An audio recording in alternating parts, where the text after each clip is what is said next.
किसी बादशाह की एक लड़की थी जिसे वह बहुत चाहता था। एक दिन बादशाह की मलका छप्पर कट में लेटी हुई थी।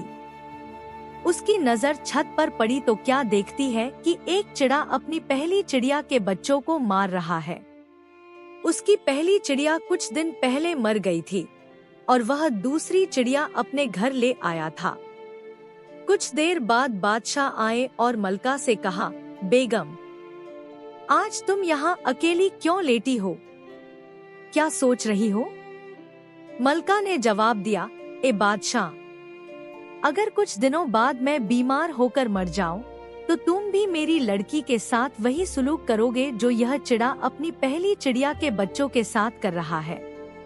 अब मैं समझ गई हूँ कि मर्द की जात बड़ी बेवफा होती है। बादशाह ने जवाब दिया, तुम भी अजब नादान हो, जानवरों और आदमियों को एक समझती हो। खैर, बात गई गुजरी हुई। खुदा की शान, थोड़े अरसे बाद ही मलका बहुत बीमार हो गई और कुछ दिनों बाद उसका इंतकाल हो गया। बादशाह को बहुत रंज हुआ। कुछ दिनों बाद बादशाह ने दूसरी शादी कर ली। इस बीवी के साथ उसके पहले शौहर की एक लड़की भी आई। बादशाह की पहली शहजादी की मंगनी पहले ही एक दूसरे बादशाह के शहजादे से तय हो चुकी थी। जब शहजादी बड़ी हुई तो बादशाह ने उसके ब्याह की तैयारी की। खूब धूमधाम से बारात आई। जब शहजादी को उसकी सौतेली माँ नहला चुकी और उसका सर गूंथने लगी, तो क्या देखती है, उसके सर में एक जादू की कील चुभो दी। इससे शहजादी उसी वक्त चिड़िया बन गई और उड़ गई। सौतेली माँ चाहती थी कि उसकी अपनी लड़की की शादी उस शहजादे से हो। जब शहजादी चिड़िया बनकर उड़ गई तो उसने अपनी लड़की को दुल्हन बनाकर विदा कर दिया। शहजादा इस बात से बिल्कुल बेखबर था। वह उसे ही असली दुल्हन समझकर शर्महिया के साथ अपने मुल्क ले गया। चिड़िया बनी हुई शहजादी भी उड़ती उड़ती उसी के मुल्क में जा पहुंची। वह रात के वक्त उसके बाग में जाकर पहले तो खूब हंसती, फिर बहुत रोती। जब हंसती तो उसके मुंह से सोने और चांदी के फूल झड़ते और जब रोती तो सच्चे मोती गिरते। बाग का माली जब सुबह आता तो वह फूल और मोती जमा कर लेता। एक दिन माली ने सोचा कि आज रात मैं जागकर देखूं कि यह सब करामात कौन करता है। रात भर जागने के बाद उसने देखा कि एक बेहद खूबसूरत चिड़िया आई। पहले वह खूब हंसी, फिर बहुत रोई। माली ने हैरान होकर पूछा, ए चिड़िया, तू पहले हंसती क्यों है और फिर रोती क्यों है? चिड़िया ने जवाब दिया, यह वजह मैं तुम्हारे शहजादे को बता सकती हूँ, किसी और को नहीं। माली चुप हो गया।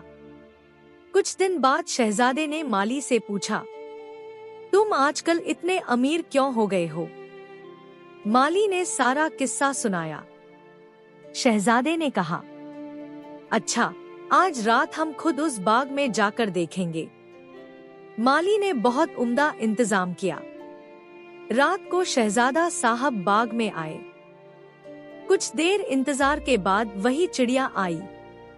शहजादे ने नरमी से कहा, एक खूबसूरत चिड़िया, अगर मैं तुम्हें अपने घर ले जाऊं तो क्या तुम मेरे साथ चलोगी? उसने कहा, हाँ। यह कहकर वह शहजादे के हाथ पर आ बैठी। शहजादा उस चिड़िया को अपने घर ले गया और उसके लिए सोने का पिंजरा बनवाया। वह हर वक्त उसकी निगरानी करता और उसे बहुत चाहता था। एक रोज वह चिड़िया कहने लगी, हमें आज दरिया में नहाने की इजाजत दीजिए अपने नौकरों के साथ। आप शिकार खेलने चले जाइए। शहजादा राजी हो गया और उसे साथ लेकर दरिया के किनारे पहुंचा। जब चिड़िया नहा चुकी तो शहजादा उसे अपने हाथ पर बिठाकर उसका सर सहलाने लगा। सहलाते सहलाते उसका हाथ उस कील पर जा पड़ा। शहजादे ने ताज्जुब से कहा, यह क्या चीज है? और जैसे ही उसने वह कील खींची, चिड़िया फौरन अपनी असली सूरत में एक बेहद खूबसूरत लड़की बन गई। शहजादा हैरान रह गया। फिर फौरन अपना दोशाला उसे ओढ़ाकर घर ले आया और उसे महल के एक अलग मकान में ठहराया। फिर मोहब्बत से पूछा, सच बताओ, तुम कौन हो और यह सारा माजरा क्या है? शहजादी ने शुरुआत से आखिर तक सारा हाल सच सच बयान कर दिया।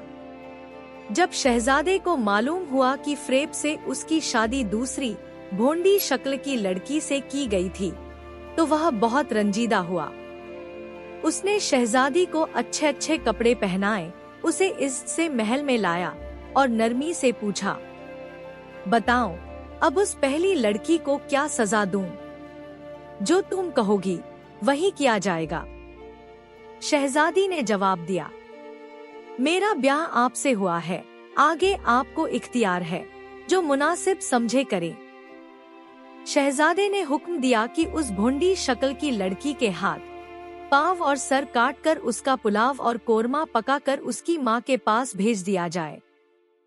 वह बदबख्त माँ यह देखकर ज़ारोक्तार रोने लगी और समझ गई कि जरूर वह चिड़िया बनी हुई शहजादी अपनी असली सूरत में वापस आ चुकी है और उसी ने आकर उसकी बेटी से बदला लिया है। महल में अब इंसाफ कायम हुआ। बादशाह और शहजादे दोनों ने इस सारी फ्रेबकारी का अंजाम देखा और सबने माना कि सच्चाई कभी नहीं छिपती।